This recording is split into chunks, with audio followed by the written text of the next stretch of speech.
Nei pressi del pozzo sacro di San Salvatore c'è anche un altro meraviglioso sito archeologico, il sito archeologico di Lapideddas, un sito davvero intrigante perché consta di almeno 4 tombe di giganti vicinissime.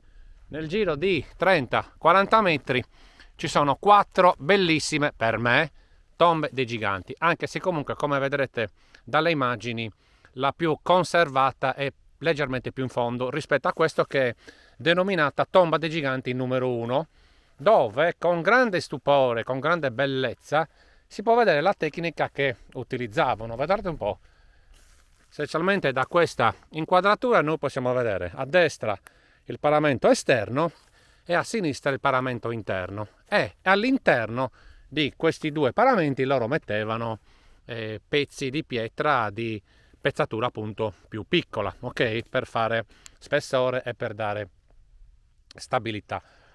Purtroppo questa tomba dei giganti è arrivata a noi in queste condizioni, anche se comunque si evince il bellissimo calcare con il quale è stata costruita, e quindi insomma bisogna anche riconoscere che il posto, secondo il mio modesto parere, è ben tenuto, ben curato. Ho visto delle immagini recenti dove c'era una vegetazione nettamente più alta, quindi evidentemente da poco sono venuti a dare una bella tagliata ai cespugli, ok?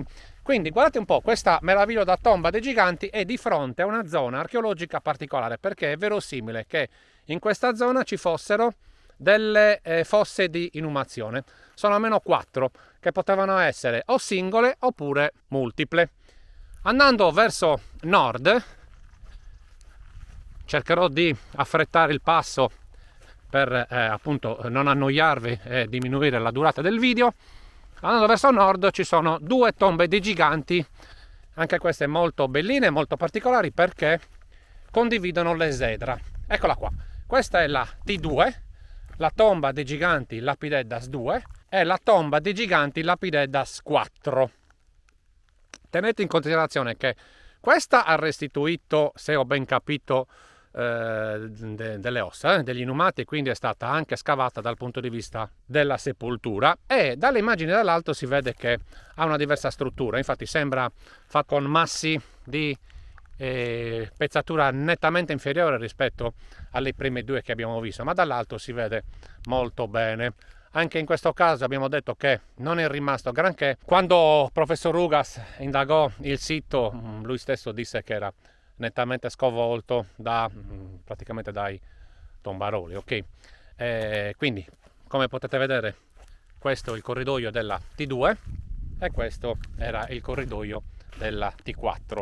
Andando ancora verso nord vedremo di nuovo una tomba dei giganti a filari, quindi tecnica ciclopica, e possiamo vedere che questa è meravigliosamente più conservata. Guardate che meraviglia, il corpo tombale poi appare nettamente più grande, l'esedra, o perlomeno quello che ne rimane, è a dir poco insomma commovente. Sono belle sensazioni che si hanno ogni volta che si visitano questi posti insomma antichi dei nostri gloriosi antenati. Io entro nel vano funerario, vi faccio vedere questo particolare che probabilmente faceva parte dell'ingresso, si vede che è ben lavorato. Guardate che meraviglia appunto la struttura poderosa a filari, anche qui si vede la tecnica di costruzione a sacco con il paramento esterno e il paramento interno. Io vado all'abside del corpo tombale, salgo su e praticamente adesso vi faccio vedere